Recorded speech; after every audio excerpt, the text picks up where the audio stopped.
So the season is officially over.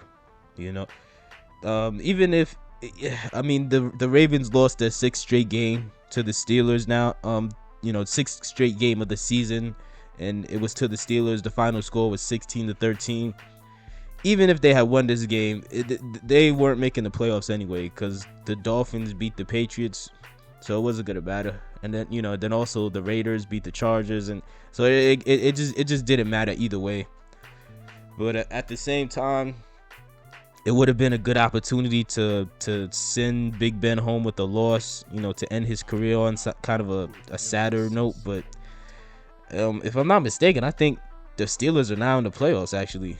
So so they are in the playoffs. So I mean, they gonna have at least a little bit of a run. I think they'll be out the first round, but at the same time, who knows? I don't know. This game was just tough to watch. It was terrible. It was absolutely terrible, man. Neither offense looked that impressive, but obviously our offense looked a little worse. Tyler Huntley, he had a rough game. It was 16 for 31, 141 yards and 0 touchdowns, 2 interceptions, and he got sacked 3 times. And Ben Roethlisberger, he was 30 for 44, 244 yards, 1 touchdown, 1 interception. But Latavius Murray had I think that was the only game this season where a running back on the Ravens had like an impressive game. Cause Latavius Murray, he had a good game, man. There's 16 carries, 150 yards, a touchdown. He actually did look good in this game. But there's nothing else positive to really say on offense, I guess. Hollywood got over 1,000 yards, which I wasn't surprised because he only needed like 19 yards to do it. So I figured they were gonna help him get it. So, but Hollywood had 2 crucial drops. One of them would have been a touchdown that would have won the game essentially, and then one of them was a crucial sideline catch that he had, but Minkah Fitzpatrick popped him, and he didn't hold on to. So that was pretty disappointing. I know some people think you should move on from Hollywood now. I don't know. It's hard to say. It's hard to say about that because on one hand he got off to such a good start this season, and overall when you look at his numbers overall in the season, he had 91 catches and 1,008 yards and 6 touchdowns. Yeah, that's decent, but at the same time, I can't argue with people who want to get rid of Hollywood because if Hollywood had caught half of the passes he dropped this year, Hollywood would have like 1,300 yards right now. Like, there's no doubt about it. Just the Detroit game alone would have put Hollywood at like 1,200 yards if he had made those catches. 1,200 yards and about 2 or 3 more touchdowns. So that would put him at maybe 8 or 9 touchdowns for the year then. But yeah, man. But it was definitely just a tough game to sit through. They stopped TJ Watt from breaking the sack record technically, because I do think that earlier tackle that he made that made Tyler Huntley fumble, I do think that should have counted as a sack, but I don't know. That I could be wrong on that. So either way they didn't count it. So he still got another one, but yeah, he didn't actually break the record. He's just tied with the record now. So that's the only nice thing I can say about the O-line is that they at least stopped him from breaking that record. You still got to do something about this O-line, man. This O-line allowed, I believe, like 56 sacks was the exact number this year. I'm about to check right now. Like, I put no 57. Lamar got sacked 38 times. Tyler Huntley got sacked 18 times, and Josh Johnson got sacked once. So 57 sacks. That is awful. That is completely awful, man. That is embarrassing. And you have Ravens fans who are still going to try to make excuses and act as if O-line is not very important. Do you guys realize that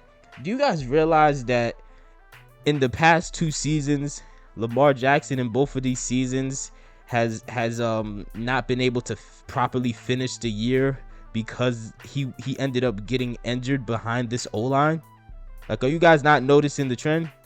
In the Buffalo game, he didn't even get a chance to come back because the center threw a bad snap. Lamar went to recover it, got tackled, got a concussion, had to stay out of the game.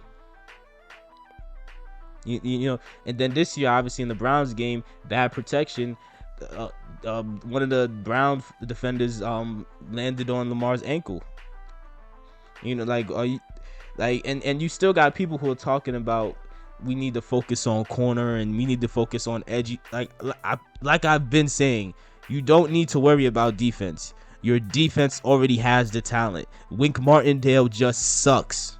When are you guys gonna realize that?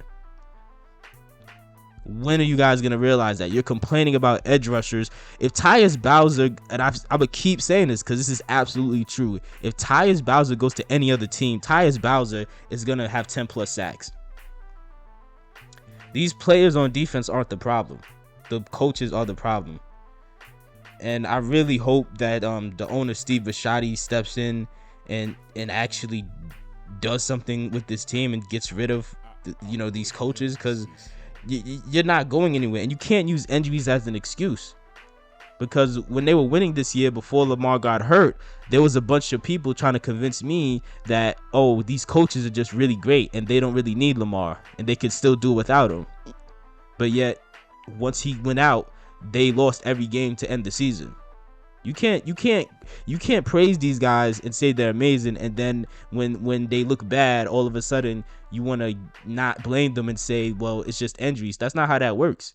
Because if they were really that good, they could still pull it off without injuries. The Titans lost their most important. Derrick Henry is the most important player on the Titans. They lost him like 4 or 5 games into the season. They had just as many injuries as us, and they just finished the season as the #1 seed. So when that's what good coaching looks like. Their most important player went out. Like, their team had just as many injuries as we did, and they still went out here and got the job done.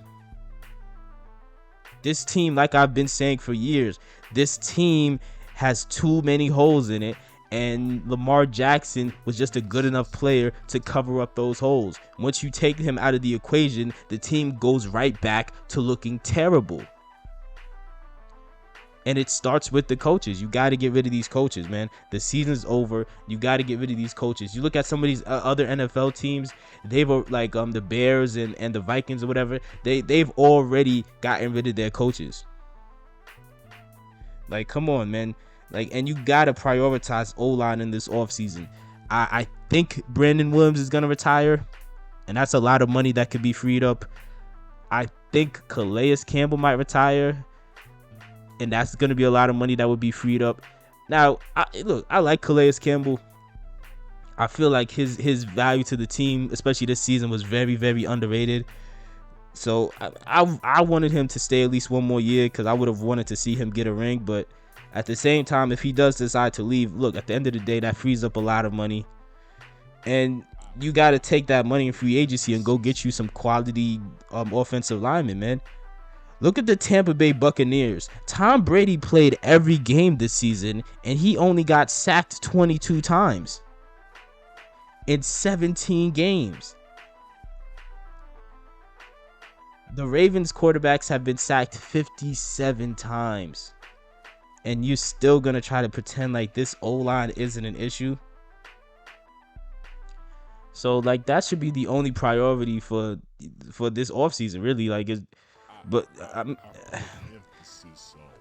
I'm really interested to see how things start to unfold this off season, because now everybody seeing you got exposed.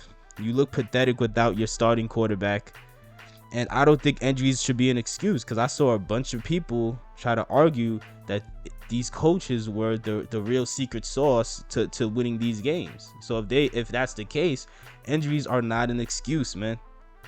But let me know what your thoughts are about the end of the season.